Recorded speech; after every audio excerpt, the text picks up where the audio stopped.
10 years later... Yeah, about 10 years later, yeah. You track him down in casino? No. We're in Casino, New South Wales, doing a talk night. Me and Jacko doing a talk night. Who do you think comes up to me after the talk night and wants me to sign a piece of memorabilia? Hello? Hello, Chopper. You sign this? I can't believe it. What are you doing here? Oh, bygones are bygones? You sign this? No. I'm not signing anything with you. I'm not signing anything. I can't even, don't even believe it, you know? And I'll see you backstage. They come and talk to us backstage. He was there. I couldn't believe it. Mad, idiot, completely insane. Off his head on cocaine. Right. And so what happened then? Oh, I'm not going to tell you what happened then, but we took him, I've got him I hopped into his car, going back to his place, bang, bang, bang, bang. And I shot him the last time with his gun. I killed him this time with his gun. That's how stupid he is. I shot him the first time with his gun. I shot him the second time with his gun. How stupid is this person? He is an idiot, complete idiot. And this time, were you shooting to kill him? Oh, yeah, this time I was shooting to kill him. Last time he just got it in the guts, had a trip to hospital. Very Christian last time. Not this time. Bang. Why did you murder him? Because he was an absolute turd. All right, Chase, what do you got? There's some bizarre behavior here. We're seeing this unflinching need for recognition and approval from the interviewer. And I don't think this is true whatsoever. I'm going to walk you through just a sample of what's in this clip. And I wish I had time to walk you through all the details, but I think you'll get most of it. I'm just going to give you the body language names of everything here without explaining it to you like a course. Here we go. There's fidgeting going through the roof here. There's continuous looks off camera. There's a break from base, which is a huge break from baseline. There's a vocal pitch way higher than normal, increased speed, increased rate of speech, loss of fluency, detail spikes, avoiding the exact question, increased bodily rigidity, a humorous freeze. This arm comes in here for fear. There's digital flexion, multiple spikes in hesitancy, hiding time, large postural shift during the beginning of the answer, immediate postural retreat after the answer, of admission of killing. There's postural swaying during the increasing vocal pitch. That's deception. Scott, what do you got? I agree with you. And when he's answering, you're right, he pulls his legs in, his arms tighten up, his cadence is way too fast, there's way too many pauses in there, and there's that odd laughter again. And then the second half, he makes too much strong eye contact, and he's moving around and squishing around too much. It's just, the whole thing seems off.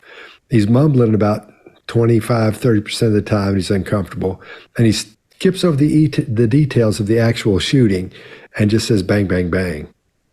It's just, this doesn't work for me at all. Greg, what do you got? Yeah, he does hard eye contact from under the brow with his chin down. We typically associate the chin down with throat protection, usually when you're trying to hide something. That he's signaling some of the right stuff. He's signaling that he's incredulous. The only thing he's missing is a gasp, right? That's the only thing he's missing, because he's got his chin down, his face back.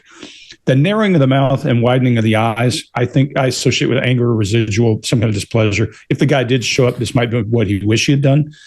And then there's disgust at he wants me to sign a piece of memorabilia. You can see his nose up and both sides of his mouth are down. He's emphatic. The only thing that is interesting to me and makes me think there's a possibility is he is real and emphatic and not jovial, as he calls a guy a real turd, an absolute turd.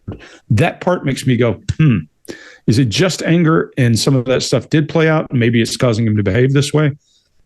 Don't know. But what I do see here is all the markers that we typically associate with deception, and his baseline has changed. I still believe he could have some involvement, but maybe things don't play out the way he talks about him. You know, he could have the guy whacked because, could have done something himself because, and a lot of this bravado and stuff that goes with it didn't happen. Mark, what do you got? Yeah, I agree. The absolute turd bit is pretty honest, and I think that comes from, not that I know anything about the guy who he's calling that, But he feels it's honest. And I think that comes from the idea that he's cleaning up society. He's cleaning up. And that speaks to me about a psychopathic trait there, often with people who would fall under that umbrella. There can be a sense of, I'm just doing this to make the world a better place, cleaning up the excrement that is the rest of living human beings out there. There's also themes here of paranoia. I think his theme of paranoia is absolutely true. I think he is paranoid. There's themes of entertainment. He's wholly entertaining. I think that's honest and true for him. He does like to entertain. The theme there of the absurdity of the situation and the irony of the situation, that this guy would show up and ask for, an autographed copy. Did it happen? Did it not happen? Doesn't really matter, because it's just ironic and absurd, and therefore entertaining, and shows a breaking of a code. Clearly, it's the code of, if you're a criminal, if you're one percenter, you do not show up to ask for somebody's autograph. You just don't do that. And if you do that, you deserve being cleaned up out of this society. Here's what I love is that this new story, he starts to look to camera on the punchlines. His punchline is, that's how stupid he is. And I think maybe he's done this story before in a theatre, and maybe it's been slightly taken away from the fact that he might have done a violent act and been part of murder, because I assume this is the moment where he's confessing, and he wouldn't have done that in a theatre piece, unless he can say, well, I wrote it, I'm making it up. Maybe he could. So maybe he has done it in a theatre piece. But I think in a theatre, when he's been in a club and done this line of, that's how stupid he is, he's used to getting a laugh on that, and he doesn't get a laugh from the crowd here. And he looks to the camera like, damn, where's my, because that's the awful thing. If you're used to doing comedy in theatres and then you start doing comedy on TV, like you see it with performers all the time when they've done it in theatres and then now doing it in the studio. It's like, yeah, that camera won't laugh back. You're going to have to get used to the fact of imagining the laughter you're going to get. Well, he doesn't get any laughter back. So he plays the line again, which is beautifully naive, and he doesn't get a laugh the second time either. So yeah, for me, it's an act, but with some strong themes that are real for him, cleaning up the world and paranoia about who's in it, and loving to entertain and enjoying the absurdity and the irony of this outsider lifestyle. So what do you got?